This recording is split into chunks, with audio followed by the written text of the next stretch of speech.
whole bunch of FAQs all around the final stage of the MinSwap liquidity bootstrapping event, the settlement phase, and all that I'll be going through in this video coming right up. Yeah, gotta do it like that. You've been listening to the Learn Cardano podcast. Hey everyone, I'm PurrADA and I'll be going through all these questions that I've collated from all different sources: Facebook, YouTube, Twitter, and our Discord server as well. All these different places where people will be asking me all these really common questions, and I'll be laying them out all on the table so that you know exactly what's going on. A couple of things that the MinSwap team have asked me to communicate as well. So I'll get that all out in this video. I'm PurrADA and it is so good to be back at my recording desk with my decent camera, my giant recording rig here, and my entire audio setup, lighting, cameras, all that stuff. It's so much better to be behind this setup than what I was using the last week. Although it was good to have a little bit of a break and go strawberry picking and all that kind of stuff. Anyway, if you like this type of content, please consider giving me that thumbs up, click subscribe, and click on the notification bell, and you'll get more from me all around the Cardano ecosystem real soon. But let's pull up these slides and have a look at exactly what I am going to go through. So the MinSwap team have been powering on, and the liquidity bootstrapping event has been working quite well. But like I said, there are all these questions that are coming out. Now, the first thing I need to mention is the PurrADA tokens. If you have not converted your PurrADA tokens, they're pretty much useless now. The liquidity bootstrapping event website, in my last video, I told you I really encourage you to convert these tokens. Told everyone on all channels that I could that you had to convert these tokens before the settlement phase started, and we're ticking over to that March 14th now. It's past that date and we're ticking over to the final stage where the yield farming actually starts. So if you haven't converted it by now, they're actually useless. So maybe talk to the MinSwap team. Maybe there is something that you can do, but as far as I know, you cannot convert those tokens anymore, and you won't have your liquidity pool tokens. So that is maybe an unfortunate event there. So have a look, make sure that you have got that. You would have gotten your booster NFT out of that as well. So the first question I have here, I have LP tokens from the PurrADA. I also have MinADA to deposit. Is there an optimal order depositing this to reduce fees? Of course, we want to reduce as many fees as possible. Now, each time you create or deposit more ADA or more Min tokens and create that liquidity pair, there is that transaction that's happening. So you may want to collate all the Min that you've been purchasing and swapping and your ADA and convert it to LP tokens all at the same time. So that might be something you might want to do. But there is a time limit that you want to be doing that before, and that is because yield farming will be starting very, very soon. And I'll talk about that in a moment. But you want to have that all collated into your wallet and converted all at the same time to try and reduce those fees. But once you have your PurrADA, your LP tokens staked in the liquidity pool for the yield farming, you can add more and more at any point in time. So it's no additional fees on that, just the transaction fees that you would pay across the network, and in terms of transaction fees and the ADA that you need to send along as a deposit. So they're the only fees that you need to worry about. But try and collate them all into one big group and then send them all in one go then. The next question I have here, is there a reason to wait to deposit liquidity versus waiting?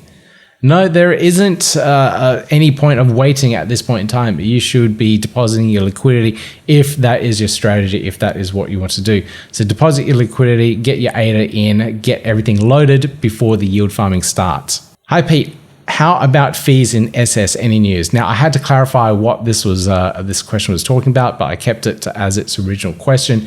The question was about what type of fees would we see in regards to what we earn from the liquidity pool when we have our tokens there. So anytime a different user, someone else uses the DEX and they access that liquidity pool, people that have provided liquidity will get the rewards in terms of the fees that they collect along the way. Now, at the moment, Sunday Swap, that's what the SS is for, and MinSwap don't have that data shown. So you can't see exactly how much rewards you are, or fees I should say, that you're earning from the DEX itself. So that will come in time, and both the DEXs are still working on that. As far as I know, I'm pretty sure Sunday Swap are still working on that, but I did get a clarification from the MinSwap team that that feature is highly requested for, and they're working on it to get that more visible so you can actually see how much rewards you're earning on the particular liquidity pools. This question here, quick question. Have you made a video yet on how to convert your Minty into Min? I think it's available starting on the 14th. I'll talk about that in a little bit, but I haven't made a video yet, but please subscribe to the YouTube channel. And as soon as that's available, I'll create a video for it so that you know exactly how the process works. But I'll talk about that a little bit more in the later slide as well. This question here, I was wondering about the Lion Farm versus Tiger Farm. Using MELD as an example, there are 1/7 of the rewards distributed, but 1/23 of the liquidity. Does that mean more rewards LP tokens for MELD liquidity? Well, it actually depends. So the MELD pool is being provided 7% of the rewards from yield farming. So that means that they get a certain percentage of all those rewards on a daily basis. So let's say it's just you and me providing the liquidity for that particular pool. We would then be harvesting all of that yield that is being provided there. So if more people join, then that dilutes our rewards and we'll start to earn less. So if there isn't much liquidity provided towards that pool, maybe it's something you might want to jump in on so that you can potentially earn more rewards, because you would have a bigger share of that liquidity pool. So that's essentially how it works. You earn that little bit more extra min token rewards because there are less people in there and you have a bigger share of that particular liquidity pool. So it might be worth getting in just because that could possibly be a nice way to optimize your returns. Does your NFT boost all your LPTs, or does it only apply to the MinADA liquidity created with your PurrADA tokens? Yeah, I clarified this with the team. The boosted NFT that you get only will work for the MinADA pair. So it's not just the PurrADA tokens, the liquidity that you created during that event. It's also for any additional liquidity that you add there. So if you have your PurrADA tokens converted and you've staked that in the yield farm to earn the extra rewards, any extra liquidity that you add into the staking there will also earn that extra boost from the NFT. So at any time during that first 7 days or that 7-day period, you can add in any more liquidity and earn the extra boost from that NFT. Now, how do we actually use that booster NFT? Now, you don't actually have to do anything. From the MinSwap side, they'll detect on your wallet that you have that booster NFT. And when you stake your liquidity pool tokens to the yield farm, all you need to do is just stake them. It will detect the NFT and apply your extra boost to your rewards. That's it. Real quick, real easy, nothing more technical you need to do in that regards. Now, I wanted to clarify some things from the MinSwap team, and this tweet may have confused some people. Now, the final stage of the liquidity bootstrapping event, the date showed the 14th. So that was the end of that stage of getting your PurrADA tokens and having that liquidity. So now there's a slight lag, there's a 1-day delay, and now on the 15th of March here at 3 a.m. Eastern Standard or 7 a.m. UTC, that is when we can deposit our particular LP tokens into the yield farms and start staking that for those extra rewards. Now here at the yield farm, rewards won't actually be enabled for a whole 24 hours later on the Wednesday 16th at 7 a.m. UTC. So there is a little bit of delay there, and that just gives you a little bit extra time to load up more liquidity if you so desire, and to make sure you have everything ready. Now, I do like this approach where it's a little bit more delayed and a little bit slower so that you can actually get all your ducks aligned, get all your liquidity onto your particular wallets, and get yourself organized in general. So it gave us plenty of time to actually do this. Now, the team reached out to me and they wanted to clarify the dates for that yield farming boost. Now, it's it's a 7-day boost, but it's not 7 days from when you actually put your NFT in and start staking it. It's actual 7 days from when they start that yield farming process. So on the 16th of March at 7 a.m. to the 23rd of March at 7 a.m. So that is the full 7-day period of when you will be using your boosted NFT to gain those extra rewards. Now, if you deposit your NFT and your yield farming rewards, let's say on the 20th of March, you will only have those last 3 days of rewards. So this is probably the only majorly time critical event in the whole process of the LBE. So that we had plenty of time, like I said, to do all those other phases, but this one here is time critical, and you need to get that in at that particular date, before that date, so that you earn your maximum boosted rewards. Of course, if you get in late, you will just miss out on a day, 2 days, whatever it might be, but to maximize your returns, you want that in from the get-go at the very beginning so that you have the most optimal returns possible. Now, some people have also asked, how can we actually work that out? I showed in my last video the formula in regards to calculating those rewards. I was too lazy to do anything about it and actually get the code working, but other people in the community did. They showed me how to actually get the code working in the browser, and someone also created a website where you can work it out too. But PurrADA, Smorg from PurrADA, actually added it to his NFT, not his NFT, the website itself, the PurrADA. So when you view your NFT within the website, you can see the amount that you get boosted by. So here I've got mine, and it's boosted it to 190%. So I'm rather fortunate that I was one of the lucky ones to get such a high boosted reward. Some other people got fairly low ones, and they were a little bit disappointed. Now, I did ask why that was randomized and why some people got high and some people got low boosted rates, and they purely want to keep it as fair as possible and have that randomness so that a whale wouldn't be earning the maximum amount of rewards from a boosted NFT or whatever it might be. So that's the reasoning behind it, and also it's locked to the particular address, so that way you have to use it with the person that actually created the NFT as well.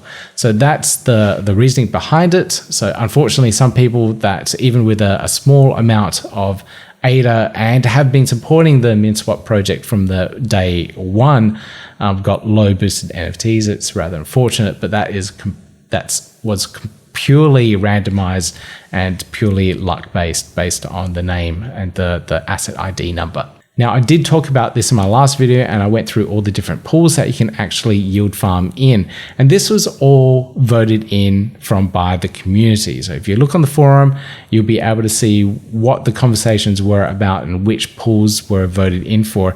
So let me just remind you of that. So these are the particular farms, and they're ranked across the different names there, from lion to dog farm. So we've got lion, tiger, cat, kitty, and dog. So I guess it's a size and ferocity of the cat or animal pet, whatever it is. So half of the, I think it was 2 million min a day. I can't remember the numbers exactly, but this is the percentage split. So 50% of the rewards go there, 7% to each one of these, 5.5 to the Aneta here, 3% to these pools, and then the 0.5 to the Hosky token pool there. So that's the split between all the pools. Now, the team also wanted me to mention that the rewards from all these pools would change on a weekly basis. So it will fluctuate and change based on the parameters and the changes that the team will make. So during that first week, that's what we're going to see. But the week after, something might change, parameters might be tweaked, adjustments made to how many rewards are distributed to various pools. So you need to keep an eye on the rewards, and you can adjust your liquidity accordingly to best optimize your rewards and your returns. Eventually, the MinSwap holders themselves will be voting and governing the protocol and deciding on which one of the pools they think should earn more min tokens. So this whole process will last quite a long time. So I did ask when yield farming would end, and the answer was it's pretty much indefinite. So yield farming is a way to incentivize users to use the DEX because they're earning those extra rewards. So it will continuously go on for a really long time. And like I said, it will change based on parameters of what the team are analyzing across the DEX and working out what is best for the DEX in general. And eventually the community, the Min token holders, will be voting on what pools should be providing min rewards, when things should end, etc., etc. Okay, so now we go into the Minty tokens. Now, this question, does a Minty boost increase the reward? No, the Minty tokens are completely different. They don't boost your rewards in any way. It's a process of vesting that we're all put through so that we don't sell all of our Min tokens at once. We have to hold on to these Minty tokens for a while longer before we can actually cash them out and do something with them. So let's talk about that one as well. So what do we do with these Minty tokens? When we provide the liquidity in the yield farming events here, and we lock in our tokens to the smart contracts, we can also lock in our Minty tokens at this same time. So when we lock in our Minty tokens, they'll be locked into a contract for 45 days, and over that 45 days, the tokens will be converted over from Minty to Min tokens. And at the end of that period, we can withdraw all out and collect all of our Min tokens. So we have that extra Min tokens at the end of that period. So how do we actually convert the Minty tokens? So I've spoken to the team about this and they explained the process. So what you need to do when you're providing your liquidity and your yield farming is that you can then lock in your Minty tokens with your liquidity pool tokens to actually create the Min token conversion. So you lock your Minty tokens into the smart contract and that will start that conversion process. After 45 days, you can then harvest your Min tokens, provide extra liquidity, whatever you want to do. So it's after that 45-day period, you have full control over your Min tokens and your Minty tokens will be burnt and will no longer exist. So that's it for all of my questions that I had to go through, all the frequently asked questions I had to say. Now, congratulations to the MinSwap team for making it this far. So far, I think this has been an absolutely smooth and flawless process. Pretty casual.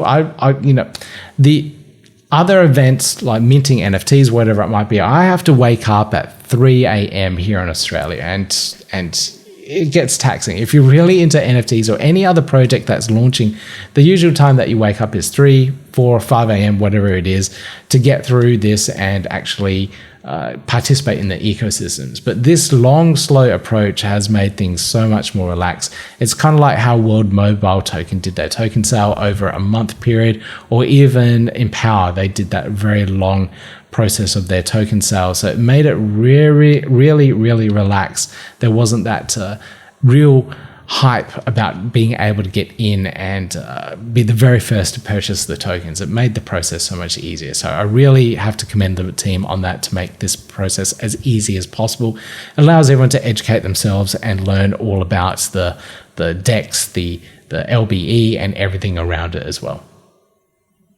Now, the only downside that I do have around this is it's all about cats, isn't it?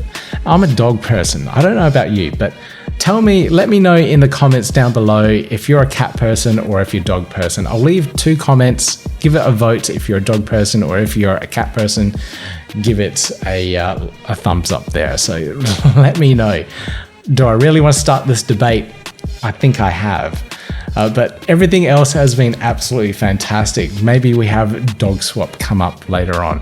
Who knows? A fork of MinSwap one day called Dog Swap. Could happen. All right. That's it from me for this video. If you really enjoyed this type of content, please consider giving me that thumbs up, click subscribe, and click on the notification bell, and you hear more from me real soon. So good to be back behind the camera. Yeah, gotta do it like that. You've been listening to the Learn Cardano podcast. Gotta get it hype. Crypto is what we like, but this is not investment or financial advice. Gotta do your research, cause it's risky. We know it is. This show is educational and it's informative. Crypto's the future, really, it ain't no debate.